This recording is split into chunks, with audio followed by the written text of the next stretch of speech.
കേരള സർക്കാർ സ്ഥാപനമായ കേരള ഷിപ്പിംഗ് കോർപ്പറേഷന്റെ കപ്പലായിരുന്നു കൈരളി. നോർവേയിൽ നിന്ന് പഴയ വിലയ്ക്ക് വാങ്ങിയ ഓസ്കാർ സ്കോഡ് എന്ന കപ്പലിന് പിന്നീട് MV കൈരളി എന്ന പേര് നൽകുകയായിരുന്നു. അയൽ സംസ്ഥാനങ്ങളായ തമിഴ്നാടും കർണാടകവും മത്സരിച്ച് കപ്പൽ വാങ്ങിക്കൂട്ടുന്ന തിരക്കിലാണ്.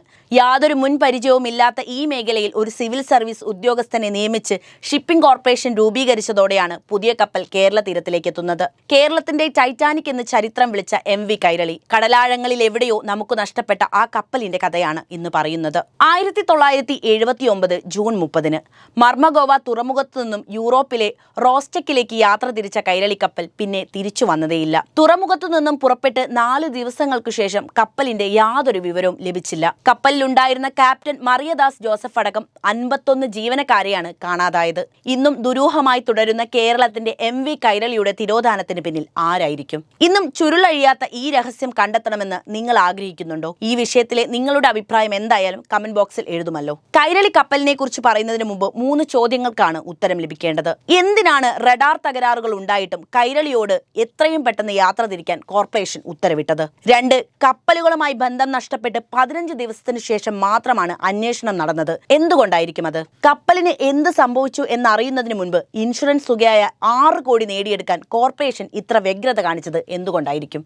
45 വർഷങ്ങൾക്ക് മുൻപ് കേരളത്തിന്റെ തുറമുഖത്തു നിന്നും ജിബൂട്ടിയിലേക്ക് യാത്ര തിരിച്ച കൈരളിയെ പിന്നെ ആരും കണ്ടില്ല. 1979 ജൂലൈ 3 കപ്പലിൽ നിന്നും അവസാനത്തെ സന്ദേശം ലഭിക്കുന്നത്. അതിനുശേഷം എവിടേക്കാണ് കൈരളി പോയി മറിഞ്ഞത്? ഇന്നും ദുരൂഹമായി തുടരുകയാണ് കേരളത്തിന്റെ ഈ കപ്പൽ. കപ്പലിലെ റഡാർ സംവിധാനങ്ങൾക്ക് തകരാറുകളുണ്ടെന്നും തകരാറുകൾ പരിഹരിച്ച് ജൂലൈ 4 മാത്രമേ കപ്പൽ പുറപ്പെടുകയുള്ളൂ എന്നും കപ്പലിലെ ക്യാപ്റ്റനായിരുന്ന മറിയ ജോസഫ് ഷിപ്പിംഗ് കോർപ്പറേഷനെ അറിയിച്ചു. എന്നാൽ ജൂൺ 30 തന്നെ കപ്പൽ യാത്ര തിരിക്കണമെന്ന മേലധികാരിയുടെ ആജ്ഞ അനുസരിക്കാതെ ക്യാപ്റ്റന് മറ്റ് നിർവാഹമൊന്നും ഉണ്ടായിരുന്നില്ല. അങ്ങനെ 1979 ജൂൺ 30 20,538 ടൺ ഇരുമ്പയിരുമായി കൈരളി ജർമ്മനിയിലേക്ക് യാത്ര തിരിക്കുന്നു. ജൂലൈ 3 വരെ കൃത്യമായി കപ്പലിൽ നിന്നും സിഗ്നൽ ലഭിക്കുന്നു. പിന്നീട് ഒരു വിവരം ലഭിക്കാതെ 51 പേരടങ്ങിയ ആ കപ്പൽ കടലാഴങ്ങളിൽ എവിടെയോ മറഞ്ഞു പോകുന്നു. ഇന്ധനം നിറയ്ക്കാൻ ജിബൌട്ടിയിലെത്തേണ്ട കപ്പൽ അവിടെ എത്തിയിട്ടില്ലെന്ന് അധികൃതർ അറിയുന്നതോടെയാണ് കൈരളിയുടെ തിരോധാന വാർത്തയുടെ ഗൗരവം ലോകം തന്നെ അറിയുന്നത്. സംഭവം നടന്ന് 15 ദിവസങ്ങൾക്കു ശേഷമാണ് ഇന്ത്യൻ നേവി കൈരളിക്കായി അറബിക്കടലിൽ തിരച്ചിൽ ആരംഭിച്ചത്. മമഗോവയിൽ നിന്ന് 500 മൈൽ അകലെ എവിടെയോ വെച്ച് കൈരളി കടൽ കൊണ്ടുപോയെന്ന് വിധി എഴുതി അന്വേഷണത്തിന് നങ്കൂരമിടുകയായിരുന്നു. കുറച്ചു ദിവസത്തിനുള്ളിൽ തന്നെ PK വാസുദേവൻ നായരുടെ സർക്കാർ കൈരളി കടലിൽ മുങ്ങിപ്പോയതായി സമ്മതിച്ചു. കടം കയറിയ ഷിപ്പിംഗ് കോർപ്പറേഷന് അനുഗ്രഹമാകുകയായിരുന്നു കൈരളിയുടെ തിരോധാനം. കാരണം 6.4 കോടി രൂപയെന്ന ഭീമമായ തുക നഷ്ടപരിഹാരമായി ഷിപ്പിംഗ് കോർപ്പറേഷന് കൈപ്പറ്റുന്നു. അതോടെ സർക്കാർ രേഖകളിൽ നിന്നും MV കൈരളി മാഞ്ഞു പോകുന്നു. എന്നാൽ കടലിൽ കപ്പലിനൊപ്പം നഷ്ടപ്പെട്ട ഉറ്റവർക്ക് വേണ്ടി അവരുടെ ബന്ധുക്കൾ സമരവും പ്രതിഷേധങ്ങളും സംഘടിപ്പിക്കുന്നു. തുടർന്ന് എറണാകുളം ജുഡീഷ്യൽ മജിസ്ട്രേറ്റിന്റെ നേതൃത്വത്തിൽ അന്വേഷണം ആരംഭിച്ചുവെങ്കിലും അതും പാതി വഴിയിൽ അവസാനിച്ചു. എത്ര പേരാണ് ആ കപ്പലിൽ യാത്ര ചെയ്തതെന്ന് പോലും ഇന്നും കൃത്യമായ രേഖകളില്ല എന്നതാണ് വസ്തുത. കാണാതായവരുടെ ബന്ധുക്കൾ ഒരു സമിതി രൂപീകരിച്ച് പിന്നെയും സർക്കാരിന് മേൽ സമ്മർദ്ദം ചെലുത്തി. 83 അടി ഉയരമുള്ള തിരകളും പ്രതികൂല കാലാവസ്ഥയും 63 അടി മാത്രം ഉയരമുള്ള കൈരളിക്ക് വില്ലനായെന്നാണ് സർക്കാർ കടലാസുകളിൽ രേഖപ്പെടുത്തിയത്. പിന്നെയും വർഷങ്ങൾ എത്രയോ കടന്നുപോയി. LDFും UDFും മാറി മാറി ഭരിച്ചപ്പോഴും MV കൈരളിക്ക് എന്ത് സംഭവിച്ചു എന്ന് കണ്ടെത്താൻ ആരും മുതിർന്നില്ല.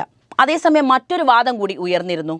ജിബൌട്ടിയിലെത്തി ഇന്ധനം നിറച്ച കൈരളി പിന്നീട് എങ്ങോട്ടോ പോയി മറഞ്ഞു എന്നായിരുന്നു ആ വാദം. കൈരളിയെ പോലെ തോന്നുന്ന ഒരു കപ്പൽ ആ തുറമുഖത്തു നിന്നും പുറപ്പെട്ടതായി സാക്ഷ്യപ്പെടുത്തുന്ന ഷിപ്പിംഗ് കോർപ്പറേഷന്റെ ഉദ്യോഗസ്ഥന്റെ മൊഴിയെ അടിസ്ഥാനപ്പെടുത്തിയായിരുന്നു ആ വാദം. കൂടാതെ കപ്പൽ അന്വേഷിച്ച് കണ്ടുപിടിച്ചു തരാമെന്നും കണ്ടുകിട്ടിയാൽ മാത്രം പണം നൽകിയാൽ മതിയെന്ന ഓഫർ കോർപ്പറേഷന് ലഭിച്ചിരുന്നെങ്കിലും ആ കോർപ്പറേഷൻ അതിനുവേണ്ട ഗൗരവം നൽകിയില്ലെന്നും പറയുന്നുണ്ട്.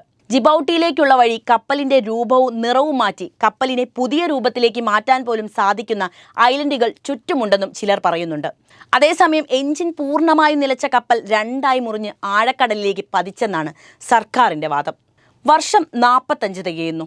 ശാസ്ത്രവും സാങ്കേതിക വിദ്യയും എത്രയോ വളർന്നിരിക്കുന്ന കാലഘട്ടത്തിൽ കൈരളിയോടൊപ്പം നഷ്ടപ്പെട്ടവരുടെ ബന്ധുക്കൾക്ക് നീതി നൽകേണ്ടത് അനിവാര്യമാണെന്ന് തോന്നുന്നില്ലേ?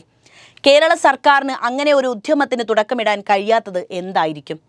4 പതിറ്റാണ്ടുകൾക്ക് മുൻപ് കടൽ കൊണ്ടുപോയവർ എന്നെങ്കിലും തിരിച്ചു വരുമെന്ന പ്രതീക്ഷയോടെ കഴിയുകയാണ് ഇന്നും അവരുടെ പ്രിയപ്പെട്ടവർ.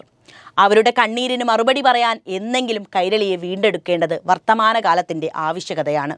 ടൈറ്റാനിക് തകർന്ന് 70 വർഷങ്ങൾക്കു ശേഷമാണ് അതിൻ്റെ അവശിഷ്ടങ്ങൾ തേടി മനുഷ്യൻ ആ കടലിലേക്ക് എത്തുന്നത്. അങ്ങനെയെങ്കിൽ കടലിൽ മറഞ്ഞ കൈരളിയെ തേടിയും ആരെങ്കിലും അവിടേക്ക് എത്തുമെന്ന് പ്രതീക്ഷിക്കാം, അല്ലേ? വീഡിയോ ഇഷ്ടപ്പെട്ടാൽ ലൈക്ക് ചെയ്യാനും ഷെയർ ചെയ്യാനും ശ്രദ്ധിക്കുമല്ലോ.